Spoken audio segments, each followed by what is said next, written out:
vamos entender o que é o ato de respirar, né? É muito além do que simplesmente a manutenção da nossa vida. Quando a gente fala do ato da respiração, na verdade representa o carregamento das nossas energias cósmicas. Faz com que todo o ato de você estar colocando o ar dentro de você e o ar, através da oxigenação que ele dá no seu corpo inteiro e depois do que você solta, ele te coloca em comunhão com tudo que está vibrando em relação ao cosmos. Então tudo se entrelaça, a realidade cósmica de cima, a realidade do meio e a realidade de baixo, que é o próprio planeta Terra, e todas as suas consciências, do qual ele faz parte. Por isso que essas forças da natureza, que fazem com que exista uma diversidade muito grande no simples ato do respirar, que se chamam tátivas ou tátuas, que são forças da natureza, se escreve assim, quer ver? Tátivas ou tátuas, né? Não importa o nome, sim a consciência que eles representam, na verdade eles são três. Nós temos três tipos de tátivas ou tátuas que a gente precisa compreender qual força está presente, né, para que a gente saiba e compreenda o momento da energia que nós estamos captando. É aí que entra o poder de oráculo através da respiração. Quando você sabe medir, vamos dizer assim, quando você sabe medir o tipo de respiração que você está vibrando no momento, você tem condições de saber que tipo de força que está presente em você. Então, determinada empreitada que você se coloca, você pode tanto ter energias desafiadoras que estão ligadas a ela, como de repente energias de fluência. Uma bem simples e a gente vai chegar lá. Você tem duas narinas, você tem dois dutos que estão ligados à sua respiração. Que na verdade você tem três tipos de força, que a gente chama a esquerda da lunar, que é ida, né? Depois eu vou explicar isso em detalhes, só para vocês entenderem. A direita é a solar, que é pingala, e tem a central, que a gente chama de sushumna. Quando você está carregando, o que é carregando? Você está respirando, a sua respiração está mais forte pelo lado esquerdo, o seu lado lunar está mais latente. Então isso representa que você está com a sua parte mais receptiva, mais aberta, com a sua parte mais passiva. Quando é o lado direito que está carregando, aí já representa a parte solar, então já representa uma força mais ativa, uma força de mais embate, de mais empreendimento. E existe um momento que a gente chama de momento espiritual, que representa a subida de Kundalini, que é a subida das forças, que é quando você está em equilíbrio com os dois polos, o Sol e o lunar. Então você está com o Sol e com a Lua em equilíbrio, que você está 50% com cada uma, os orientais chamam isso de Sushumna. Sushumna é um ciclo venusiano, que é o central, que faz com que Kundalini suba. Então quando você está nesse momento venusiano de Sushumna, que as duas narinas estão em pleno equilíbrio, Sol e Lua em equilíbrio, isso representa que Kundalini, ou a energia que vai fazer com que suba essa força desse fogo divino, que te ilumina, faz com que através de Sushumna ele suba. Então, isso ocorre em pequenos instantes quando você muda e quando você alterna da direita para a esquerda. Que você só tem condições de saber, eu vou ensinar depois um pouquinho mais em detalhes, quando você começa a reparar no tipo de narina que está funcionando. Às vezes, colocando o dedo abaixo assim do nariz, se você se concentrar, você vai perceber que existe um dos dutos que está funcionando mais, não é? E é ele que te dá a predição do momento. Então vocês vão ver que eu vou criar determinadas realidades aqui hoje, que você tem como medir a força que está presente naquele momento, que é trina. Existe um tátiva é força sutil da natureza, planetário, que ele é sétuplo. Existe um tátiva, que ele é universal, que ele se divide em 5 etapas. E por fim existe um tátiva, ou uma vibração pessoal, que representa você de acordo com o seu estado de consciência que você está vibrando. Porque a gente não tem momento que nós estamos mais mentais, mais emocionais, que a gente está mais focado a um estado de consciência específico, Isso gera um tipo de vibração de força da natureza que você emana, que é individual, que é só sua. Isso que cria a diversidade da captação do planetário e também deste que eu falei para vocês, que representa o universal. Quer ver como que funciona? O ser humano não é trino, espírito, alma e corpo. Olha aqui, ó. Espírito. O Tátiva, como força trina ou força da natureza, ele também é trino. Então o Tátiva, ligado à força do espírito, é o Tátiva planetário, que é sétuplo. Existe um Tátiva que a gente chama de Tátiva universal. Essa força sutil, ela está ligada à parte da alma e ela é dividida em 5 etapas. E por fim você tem o individual, que normalmente ele tem 3 nuances, que ou a pessoa está mental, ou ela está emocional, ou ela está voltada só para realidades físicas. Então, não se preocupem que isso aqui eu vou esmiuçar daqui a pouco. Eu só queria que vocês entendessem que a pessoa que quer trabalhar com essa ciência, ela precisa ter a consciência, que ela possui o impacto dessas 3 forças. Então é uma força sétupla que está ligada aos planetas. De uma forma popular, o que você pode dizer em relação a isso? A força dos 7 anjos. Por isso ela está ligada à parte espiritual. Nós não temos 7 anjos na evolução, não são 7 dias da criação, então existe uma força emanada deles, que cria e gera inclusive os dias da semana. Vocês vão ver que interessante que é isso. Depois a gente possui um Tátiva universal, que representa mais a alma do ser humano se aprimorando para chegar nas realidades espirituais. Então ele é quíntuplo. Ele trabalha a força dos 4 elementos mais uma quinta força, que é o 5º princípio. E eles mudam em pouco mais de 20 e poucos minutos. Então olha como existe uma diversidade muito grande, que a pessoa que compreende essa ciência, vendo qual o momento que está sendo vibrado ali, através da situação que ele está inserido e o seu tato individual, você tem uma força incomum. Por isso que muitas vezes quando a gente se coloca numa determinada empreitada, a gente percebe que as coisas fluem, que é uma maravilha. Tem hora que parece que elas travam. Muitas vezes a nossa respiração poderia nos dar força para que de repente existisse mais fluência. Por isso que muitos yoguins, eles ficam fazendo exercício de respiração. Né?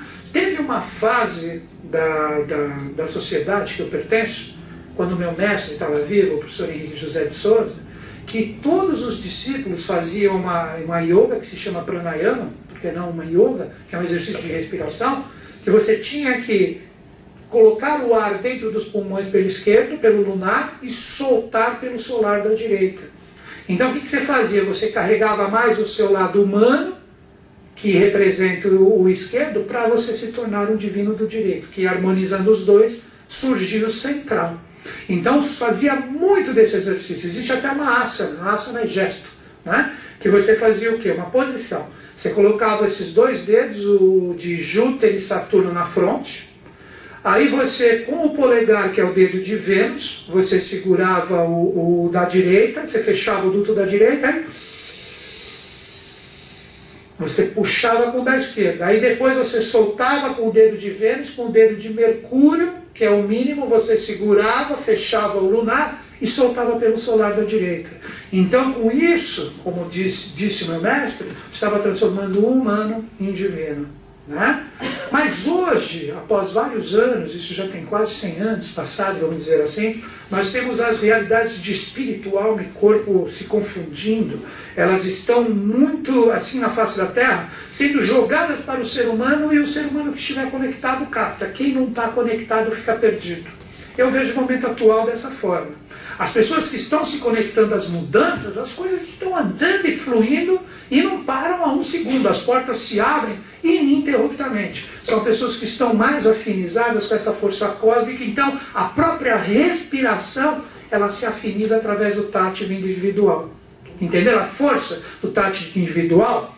O tátil individual, a força da natureza que é trina, é quanto mais você estiver em harmonia com seus 3 corpos, que é espírito, alma e corpo, como ser humano individual, você está num grupo.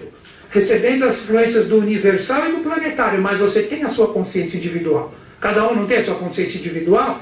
E é essa consciência individual que faz com que a sua respiração se aprume ou não com essas energias. Então vocês terão condições nessa palestra, nessa atividade, de pelo menos saber medir o tipo de respiração que você está tendo para você ver se você está afinizado com isso ou não. É isso que é fantástico e maravilhoso em todo o processo, né? Então vocês vão entender isso. Agora o mais interessante, da onde vem essa energia vital, que está em tudo e todas as coisas, que os hindus chamam de prana, os japoneses chamam de ki, os chineses de chi, é isso, né? Os japoneses Ki e os chineses Chi. Sabe como memorizei isso? É fácil. China, Chi. E os japoneses que é uma forma. A gente sempre tem esses truquezinhos, né? Então, a gente sabendo que isso na verdade é o quê? É uma energia cósmica que vem de um lugar que a gente pode chamar de sol oculto. Que é um sol que não é visível para a realidade humana, que é onde saem todas as seteiras cósmicas que ainda a gente não pode nem dar a definição de prana ou de energia vital, mas é o hálito de vida do próprio Criador, para que se tenha um pouco de compreensão do que isso representa. E esse hálito de vida que sai desse sol oculto é o princípio de toda essa energia que alimenta o universo.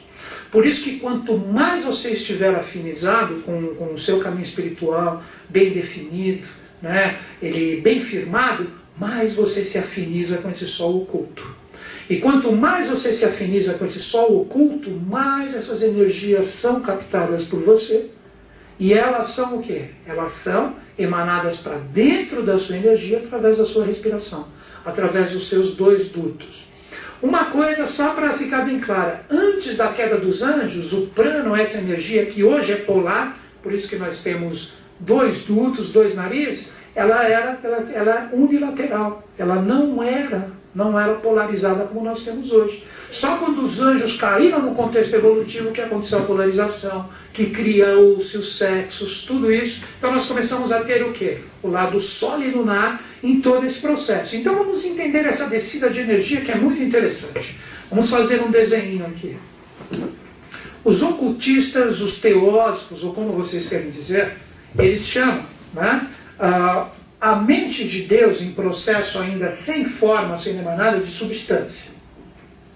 Quando a gente fala na teosofia, ou geobiose, o princípio da substância, representa essa mente ou essa força de Deus que quer fazer com que desça uma consciência para que todos os universos manifestados evoluam. Tá? Se você pegar o cabalista, chama isso aqui de Ensof Or, os hindus chamam de Tati, não importa o nome que você dê. Quando essa energia ela começa a ter uma forma que representa ela se polarizando consigo mesmo, surge esse símbolo aqui, ó, que os teósofos fazem, que é um círculo. Esse círculo que a gente chama de sol oculto, ou de sol central. Ele também pode ser chamado de astro zero. Astro zero surge o nome de uma série de seres especiais que nasceram no Oriente Médio, que qual era o nome deles? Zoroastros. A palavra Zoroastro vem de astro zero. Então você poderia dizer que seriam seres que tinham essa alcunha, que estavam conectados a esse sol oculto. Todos os adeptos dizem que quando uma pessoa fala, puxa, hoje eu vi o sol. Quem viu o sol já na vida alguma vez aqui? Quem já viu? Nunca ninguém viu o sol aqui? Quem já viu o sol? Vocês viram a parte física dele. A parte espiritual deles vocês nunca viram. Nunca. Porque o sol oculto a gente não observa com olhos físicos. Esse é o segredo. Vocês viram que agora falaram que descobriram uma nova partícula, aquela bosta de Higgs? O ser humano ele pode criar o acelerador mais potente do universo. Ele pode dividir em quantas vezes a matéria. Enquanto ele não se desenvolver espiritualmente, ele não vai chegar no que ele quer ver. Porque com o olho físico ele nunca vai chegar. Vocês estão entendendo? Esse é o mistério. Ligado a esse próprio sol oculto. Ligado a esse próprio sol oculto. Porque o que a ciência quer ver é algo que está invisível. Quer ver o que a ciência tem que ver? Quer ver o átomo? Você tem o átomo aqui. Prótons, elétrons e nêutrons. Não é assim? Ela quer dividir para achar a essência de Deus. A essência de Deus está no espaço aqui. está no espaço que anima essa energia. É isso aqui. É daqui que vem essa energia. Vocês estão começando a entender? Que quando esse astro zero ele se abre como consciência, ele emana setas, vamos dizer assim, setas de consciência ou energia que vão começar a ter um propósito. Então daí que tem a origem da afinização que nós temos que ter com a nossa respiração, com tudo isso. Agora, continuando, vejam que interessante. Esse astro zero, ou esse sol oculto, ele já se polarizou com essa substância que não tinha forma. Vocês já perceberam que existiu porque ele limitou algo que não tinha limites aqui. Então aqui já existe o primeiro princípio da polaridade, que ele limitou algo que não tinha limite. Aí ocorre a segunda polarização. Existe a primeira fecundação da matéria, né? Que seria o ponto dele. Isso aqui é o primeiro princípio do que nós realmente chamamos de matéria. Se ele, tudo que a gente respira, vive, forma e existe por aqui como causa, a gente pode dizer que está nesse pontinho aqui. Isso os ocultistas e os teósofos chamam de primeiro trono ou logos.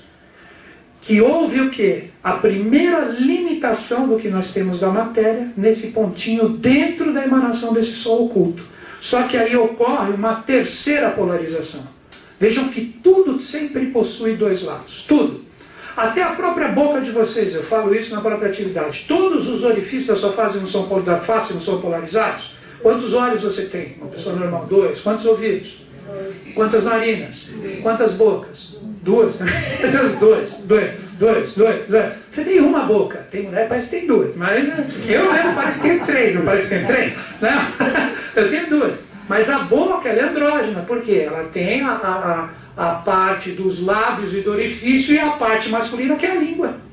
Que através do movimento das duas, que representa o andrógeno em movimento e criado, a voz é o filho desse resultado andrógeno. Vocês estão entendendo? Por isso que o verbo cria e faz, né? Então tudo se polariza. A primeira polarização, a substância que não tinha forma, se polariza em algo que tem forma. Aí depois você faz o quê?